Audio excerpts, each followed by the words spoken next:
नमस्कार, एक बार फिर से स्वागत है आपके अपने YouTube चैनल देव जी के ट्रिक्स में। तो दोस्तों, हम यहाँ पर डेली की तरह सुबह 10 बजे यहाँ पर मॉडल पेपर आपका सॉल्व कराएंगे, जो कि देख सकते हैं कि काफ़ी बेहतरीन आपका यहाँ पर इस समय जो आपके मॉडल पेपर हैं चल रहे हैं, और कह सकते हैं कि ऐसा ही लेवल आपको एग्जाम में देखने को मिलेगा भी। ठीक है, तो चलिए स्टार्ट करते हैं। गुड मॉर्निंग सभी को, गुड मॉर्निंग सभी को, गुड मॉर्निंग।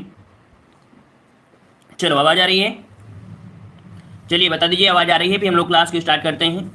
और यहाँ पर स्पीड भी हम देख सकते हैं कि आपकी स्पीड यहाँ पर जो हमारी रहती है काफ़ी फास्ट भी रहती है।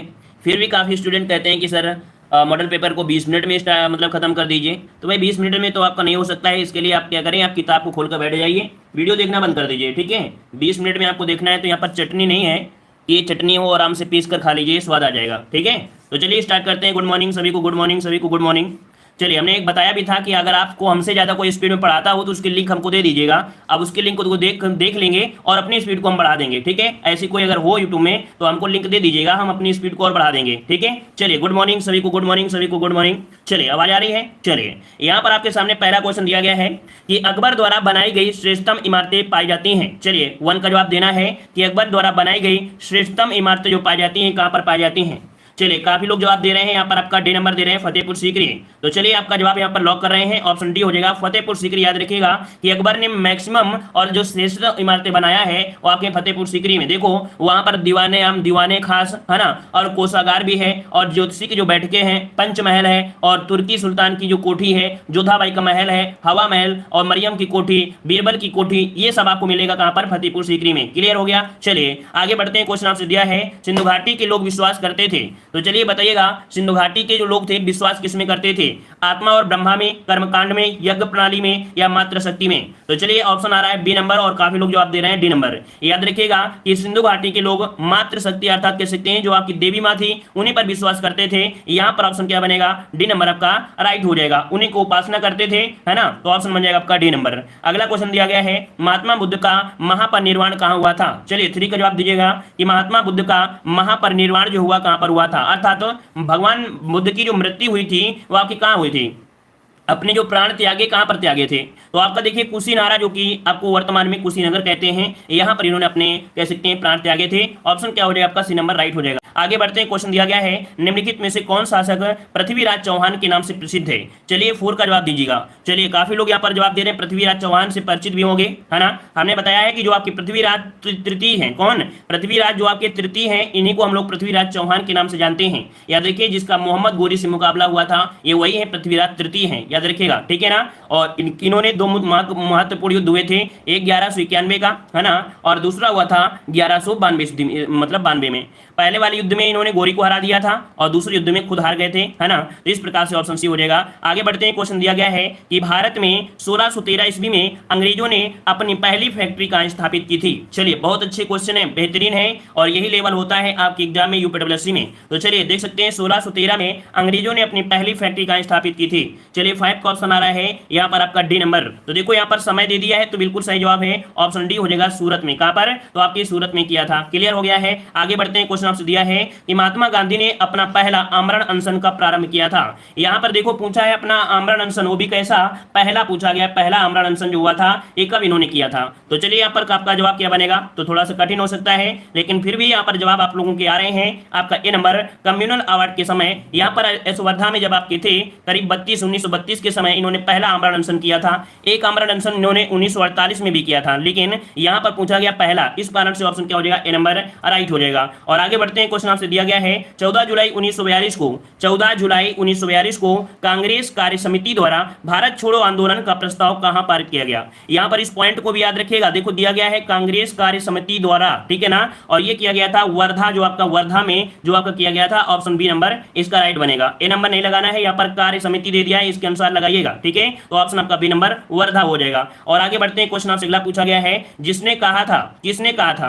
कह रहा किसने कहा था तुम मुझे खून दो मैं तुम्हें तुम्हें आज़ादी दूंगा। तो चलिए यहाँ पर जवाब देना है, सही हो जाएगा 8 नंबर में। चलिए काफी लोग जवाब दे रहे हैं सी नंबर, मतलब आप लोगों के जवाब बिल्कुल से सही आ गए हैं। यहाँ पर सब लोग कह रहे हैं सुभाष चंद्र बोस। तो चलिए हम भी आपको लॉक कर देते हैं, ऑप्शन सी हो जाएगा सुभाष चंद्र बोस, जो कि आपको याद होगा सिंगापुर, है ना, अपने सैनिकों का आह्वान करते हुए सुभाष चंद्र बोस ने कहा था कि बहुत अधिक त्याग की जरूरत है ना, मतलब तुम मुझे खून दो मैं तुम्हें आजादी दूंगा। तो ऑप्शन क्या हो जाएगा, सी नंबर राइट हो जाएगा। आगे बढ़ते हैं, क्वेश्चन दिया गया है इंकलाब जिंदाबाद, इंकलाब जिंदाबाद ये जो कहा था किसने कहा था। चलिए 9 नंबर में, तो चलिए पहली बार इंकलाब जिंदाबाद जो कि नारे देखा जाए तो आपके भगत सिंह, ऑप्शन क्या हो जाएगा, सी नंबर राइट हो जाएगा, इन्होंने लगाया था। ठीक है, आगे बढ़ते हैं, क्वेश्चन दिया गया है कि निम्नलिखित में से किस आंदोलन के कारण भारतीय राष्ट्रीय कांग्रेस का विभाजन हुआ, जिसके परिणाम स्वरूप नरम और गरम दल का उद्भव हुआ। तो चलिए बताइए ऐसा कौन सा आंदोलन हुआ जिसकी वजह से गरम दल और नरम दल यहाँ पर अलग हो गए थे। समय भी आपको याद होगा, समय के अनुसार लगाएंगे तो सही कर देंगे और ज्यादा एडवांस दिमाग लगाएंगे तो गलत हो जाएगा। देखो यहाँ पर आपको याद होगा जो आपका कह सकते हैं जो आपका था कौन सा आंदोलन,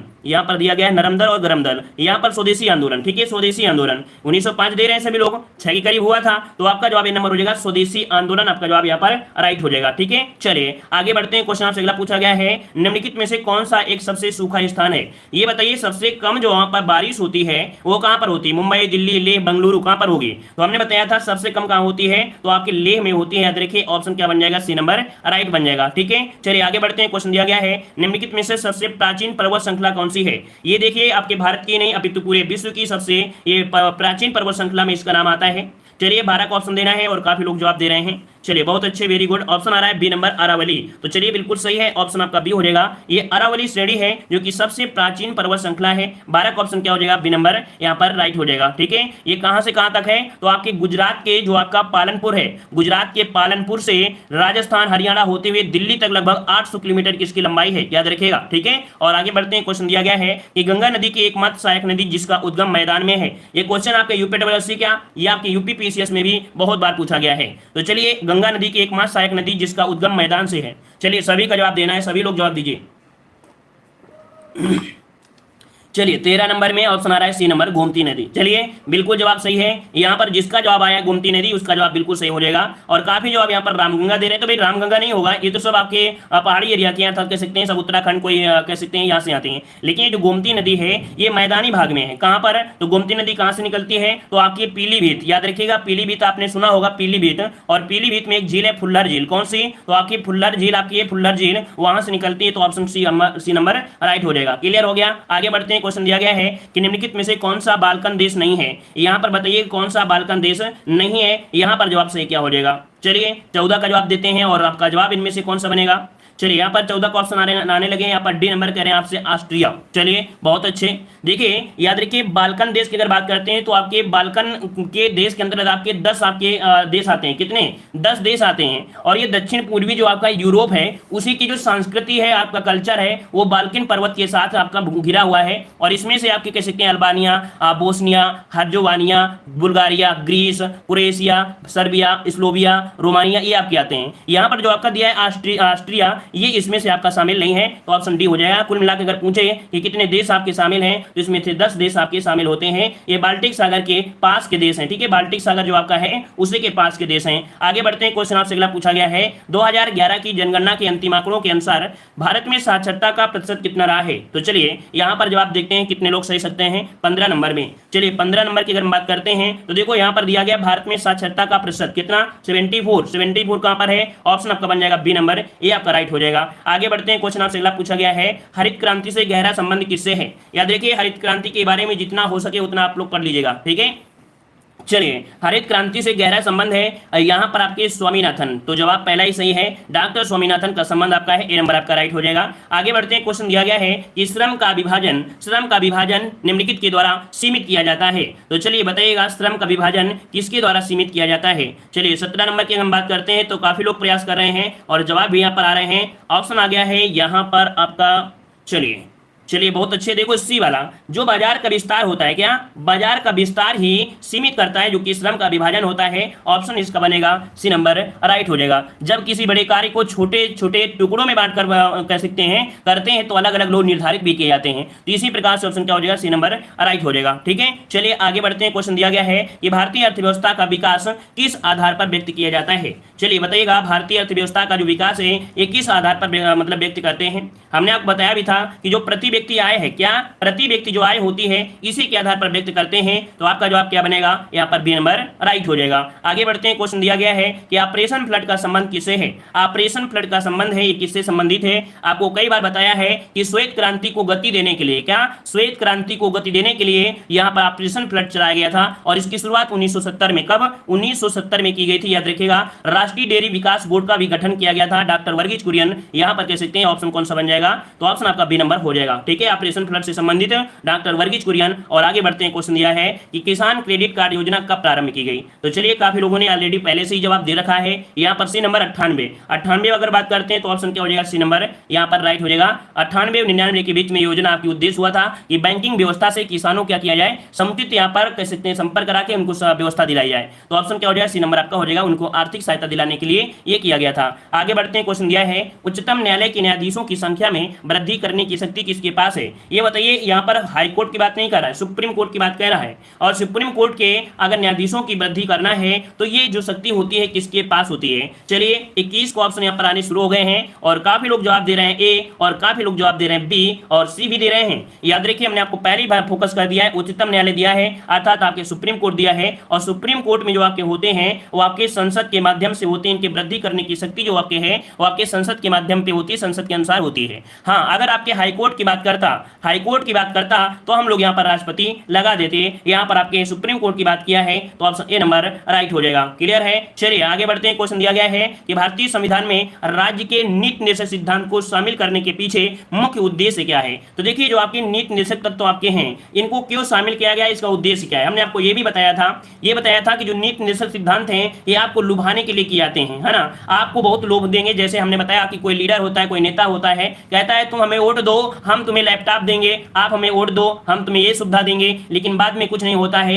ये सब कहाँ होता है, आपके नीति निर्देशक तत्वों के अंतर्गत आता था सिद्धांत में। अगर वो लैपटॉप नहीं भी देते हैं, नल नहीं लगवाते हैं, तो आप हाई कोर्ट में या सुप्रीम कोर्ट में केस नहीं कर सकते हैं। यही कहा गया है कि नीति निर्देशक तत्व क्या होते हैं, अबाध्य योग होते हैं, इनसे कोई लेना देना नहीं होता है। ये होते हैं समाज के कल्याणकारी के लिए। ठीक है, क्या कल्याणकारी राज्य की स्थापना करने के लिए यहाँ पर नीति निर्देशक सिद्धांत किए गए हैं। समाज में एक जैसे बनना है तो सबकी आय बराबर होना चाहिए, सबको एक जैसा होना चाहिए। इस प्रकार से ऑप्शन क्या हो जाएगा, ए नंबर राइट हो जाएगा। तो चलिए आगे बढ़ते हैं। क्वेश्चन आपसे दिया गया है कि भारतीय संविधान की आत्मा किसे कहा गया है। चलिए 23 क्वेश्चन लॉक करिए। भारतीय संविधान की आत्मा जो कहा गया है ये किसे कहा गया है। तो चलिए यहाँ पर जवाब देना है और आपका जवाब इनमें से लॉक कौन सा हो जाएगा। तो चलिए 23 का ऑप्शन बहुत ही यहाँ पर तेजी से आ रहे हैं, प्रस्तावना आ रहे हैं, और कुछ लोग सी भी दे रहे हैं। चलिए, संविधान की आत्मा, काफी लोग जवाब सी दे रहे हैं और काफी लोग जवाब यहाँ पर डी दे रहे हैं। तो चलिए हम माइनस मार्किंग कर लेते हैं। यहाँ पर जिन लोगों ने यहाँ पर सी दिया है उनका 1/4 माइनस मार्किंग के तहत काट लिया जाएगा, क्योंकि यहाँ पर डॉक्टर भीमराव अंबेडकर के अनुसार नहीं कहा गया है। अगर ये जोड़ दिया जाता कि डॉक्टर भीमराव अंबेडकर के अनुसार संविधान की आत्मा किसे कहते हैं, तब यहाँ पर सी लगाते हैं आर्टिकल 32 को। लेकिन जब कभी ऐसा शब्द ना हो तो सीधा सीधा क्या लगाना है, प्रस्तावना को लगाना है, याद रखेगा। क्लियर है। चलिए आगे बढ़ते हैं। क्वेश्चन आपसे दिया गया है पंचायती राज का सबसे छोटा अंग इनमें से कौन सा है।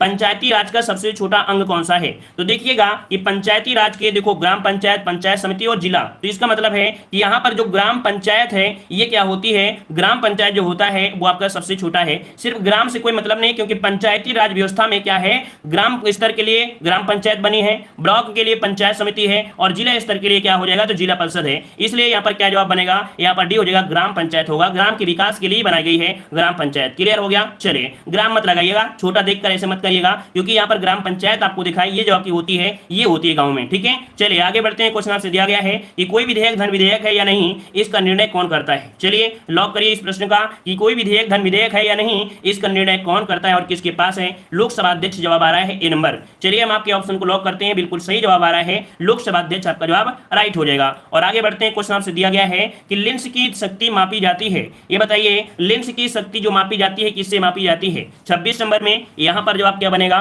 तो याद रखिए डायोप्टर क्या होता है, इसे बोलते हैं डायोप्टर। यहाँ पर कहां पर है, ऑप्शन ए नंबर आपका दिया है। लेंस की शक्ति को डायोप्टर के माध्यम से मापा जाता है, अर्थात इसका मात्रक होता है डायोप्टर। ठीक है, चलिए और आगे बढ़ते हैं। क्वेश्चन आपसे दिया गया है कि गुरुत्वाकर्षण के सार्वभौमिक नियम का प्रतिपादन किसने किया था। चलिए यहाँ पर जवाब देना है कि गुरुत्वाकर्षण के सार्वभौमिक नियम का प्रतिपादन किसने किया। चलिए यहाँ पर जवाब देना है, सही क्या हो जाएगा। चलिए यहाँ पर देखिए ऑप्शन आ रहा है न्यूटन। तो आपका जवाब बिल्कुल सही है, न्यूटन। यहाँ पर जवाब आपका हो जाएगा न्यूटन। और इस नियम के अनुसार दो पिंडों के बीच लगने वाले जो आकर्षण बल होता है उसका परिणाम उन पिंडों के द्रव्यमान के गुणनफल के समानुपाती होता है, ठीक है ना। और यहाँ पर ऑप्शन ए नंबर आपका राइट हो जाएगा। आगे बढ़ते हैं, क्वेश्चन दिया है कि 1 बिलियन लाल लिटमस को नीला कर देता है, बिलियन का पीएच मान बताइएगा। यहाँ पर दिया है कि 1 बिलियन है और उसमें से लाल लिटमस को क्या कर दे रहा है, नीला कर दे रहा है। तो ये बताइए बिलियन का जो पीएच मान होता है वो कितना हो जाएगा।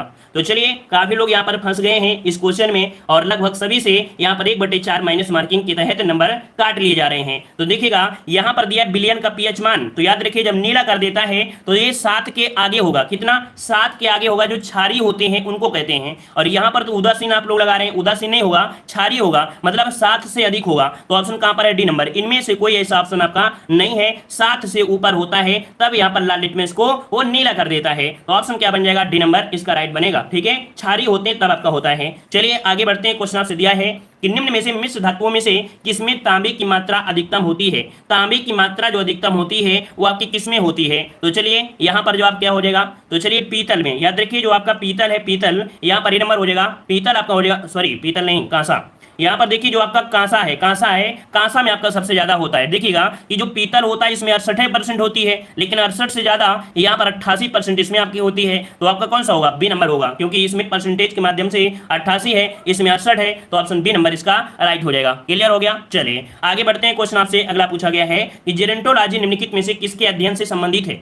चलिए जेरोंटोलॉजी निम्नलिखित में से किसके अध्ययन से संबंधित है? चलिए जेरोंटोलॉजी यहाँ पर देख सकते हैं, यहाँ पर अगर हम बात करते हैं तो 30 नंबर में चलिए ऑप्शन आ रहा है डी। याद रखिए वृद्ध से, है ना, किसे?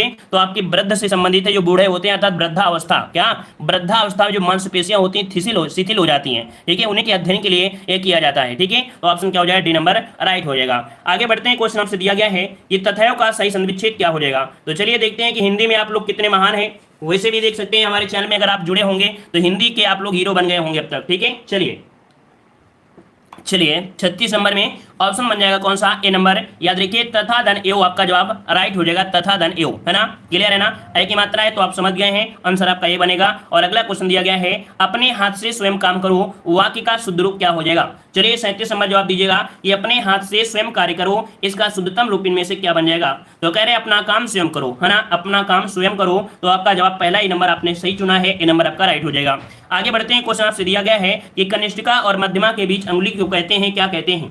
कनिष्ठिका और मध्यमा के बीच जो अंगुली होती है उसे क्या कहते हैं? आपने हमेशा पढ़ा है और हमने हमेशा पढ़ाया भी है ना। तो चलिए अब कोई डाउट नहीं होना चाहिए, पूरा सही आंसर आना चाहिए। अनामिका कहां पर लिखा है? ऑप्शन आ रहा है बी और ऑप्शन आ रहा है डी। यहाँ पर अनामिका हो जाएगा, डी नंबर राइट हो जाएगा। आगे बढ़ते हैं, क्वेश्चन दिया गया है निम्नलिखित शब्दों में से पुल्लिंग शब्द का चयन कीजिएगा। सूची पत्र कैसा है ना, किताब कैसी है, गंगा कैसी है, संसद कैसी है, मतलब ऑप्शन यहाँ पर ए नंबर राइट हो जाएगा। सूची पत्र निकाला गया या सूची पत्र कैसा है ये बोलेंगे, कैसी नहीं बोलेंगे, ठीक है ना। तो ऑप्शन आपका ए नंबर राइट हो जाएगा। आगे बढ़ते हैं, क्वेश्चन दिया गया है कुरुक्षेत्र रचना के रचनाकार का नाम आपको चुनना है। हिंदी साहित्य की हमने क्लास दिया है, अगर आपने नहीं देखा है तो ये स्पेशल क्लासें हैं, आप देख सकते हैं हिंदी साहित्य की, ठीक है। तो इसका ऑप्शन क्या हो जाएगा? कुरुक्षेत्र रामधारी सिंह दिनकर हो जाएगा, राइट। चलिए आगे बढ़ते हैं, क्वेश्चन आपके सामने दिया है पुर्तगाल की राजधानी बताइएगा। पुर्तगाल की राजधानी, यहाँ पर समय दिया गया है आपका 58 सेकंड, लेकिन आपको 58 सेकंड नहीं, हम जैसे आंसर बोले वैसे आपको आंसर आना चाहिए। तो चलिए यहाँ पर पुर्तगाल की राजधानी यहाँ पर लिस्बन, कौन सा? तो ऑप्शन बी नंबर जिसका आ रहा है बिल्कुल राइट है। मतलब आप लोगों ने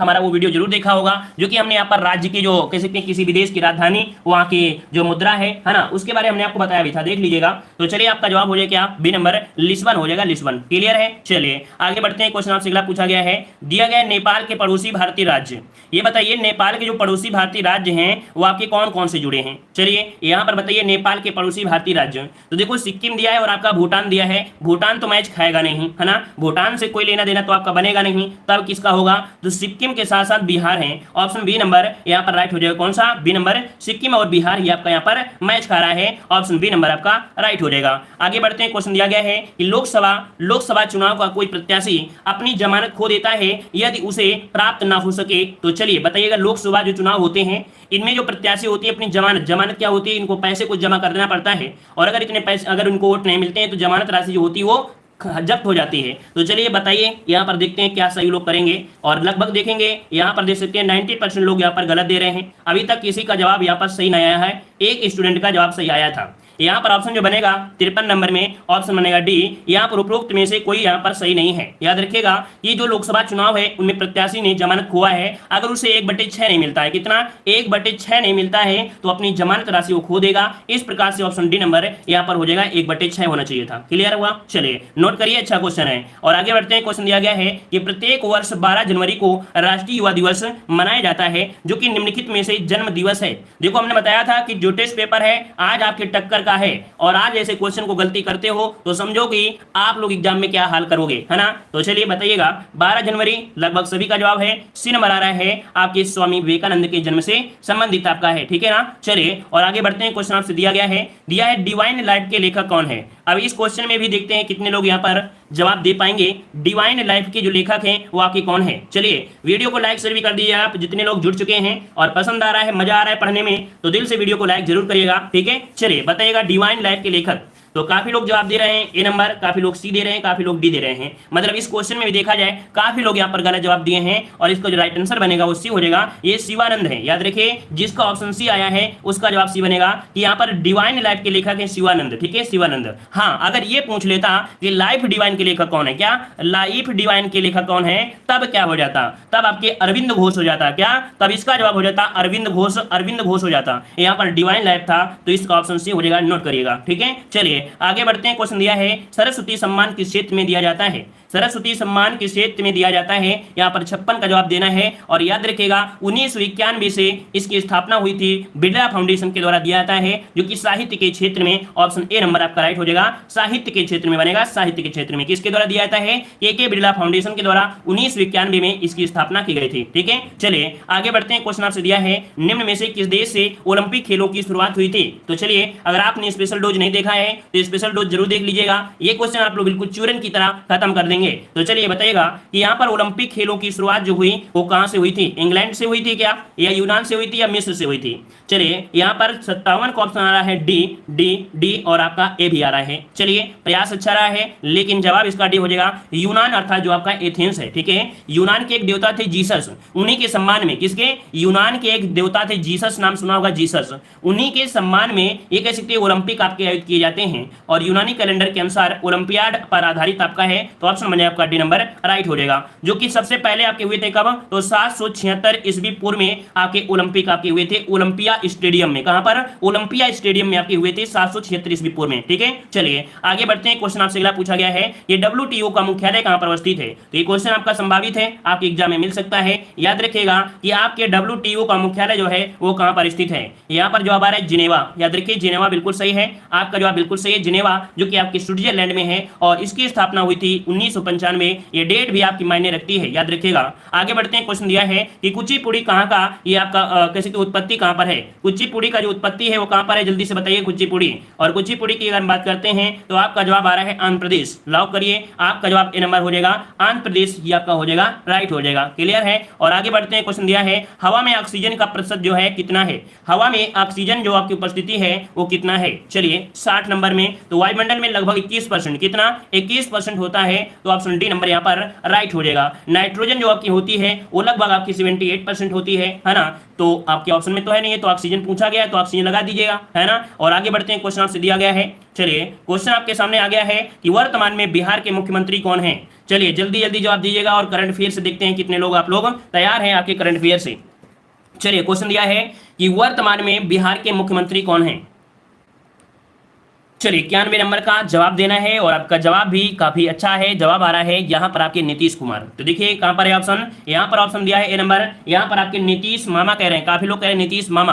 तो चलिए नीतीश कुमार जो आपके हैं ये आपके हो जाएंगे, जो कि जनता दल भू राजनीतिक दल से आपके संबंधित हैं, ठीक है। चलिए आगे बढ़ते हैं, क्वेश्चन आपसे अगला पूछा गया है, दिया गया है कि अंतरराष्ट्रीय सौर गठबंधन के महानिदेशक के रूप में निम्न में से किसने पदभार ग्रहण किया है।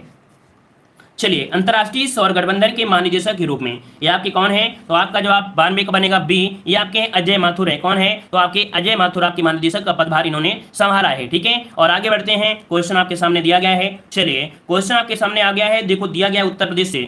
उत्तर प्रदेश सरकार ने किस योजना के तहत गोल्डन कार्ड बनाने के लिए एक अभियान शुरू किया। चलिए यहाँ पर बताइएगा, गोल्डन कार्ड बनाने के लिए एक अभियान शुरू किया गया, ये कौन सी योजना के तहत किया गया था? 93 का ऑप्शन डी हो जाएगा आयुष्मान भारत योजना। क्या आयुष्मान भारत योजना के तहत है? ऑप्शन डी नंबर राइट हो जाएगा, याद रखिएगा। ठीक है, और आगे बढ़ते हैं, क्वेश्चन आपसे अगला पूछा गया है। यहाँ पर देख सकते हैं अगला क्वेश्चन दिया गया है कि विश्व वायु गुणवत्ता 2020 की रिपोर्ट के अनुसार विश्व में सबसे प्रदूषित राजधानी निम्न में से कौन बन गई है?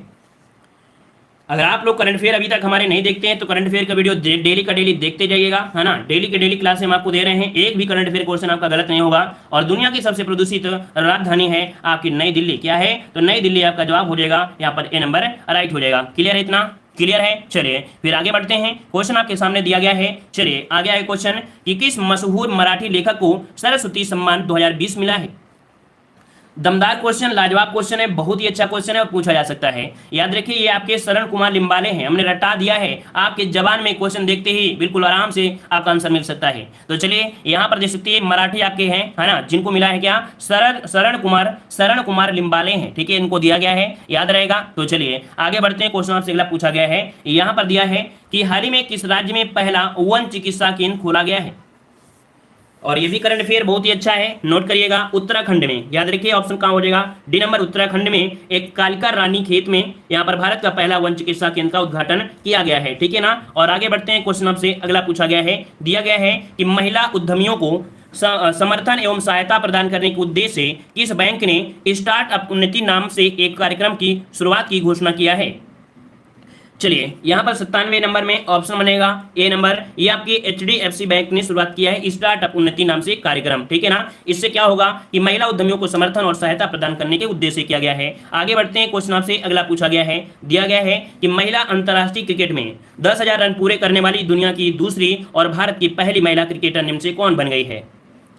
चलिए यहाँ पर मिताली राज का जवाब आ रहा है, सब लोग का जवाब आ गया है मिताली राज, बिल्कुल सही है। मिताली राज आपका जवाब बिल्कुल सही हो जाएगा। चलिए आगे बढ़ते हैं, क्वेश्चन आपसे अगला पूछा गया है कि रक्षा अनुसंधान एवं विकास संगठन ने किस एंटी सैटेलाइट मिसाइल का सफलतापूर्वक परीक्षण किया है? ये जो आपकी मिसाइल है वो आपकी एंटी सैटेलाइट मिसाइल है और इसका सफलतापूर्वक परीक्षण किया है। तो ये बताइएगा कि यहाँ पर 99 का ऑप्शन सी, ये मिशन शक्ति मिसाइल है। क्या है? मिशन शक्ति मिसाइल है, ऑप्शन सी नंबर राइट हो जाएगा। और आगे बढ़ते हैं, क्वेश्चन आपके सामने दिया गया है कि किस देश के राष्ट्रपति जॉन मैगुफुली का 61 वर्ष की आयु में निधन हो गया है? तो चलिए बताइएगा 100 का जवाब क्या हो जाएगा? तो याद रखिए ये आपके मैगुफुली है और मूंगफली याद रख लीजिएगा डायरेक्ट, है ना। तो यहाँ पर तंजानिया हो जाएगा, ऑप्शन बन जाएगा ए नंबर राइट हो जाएगा।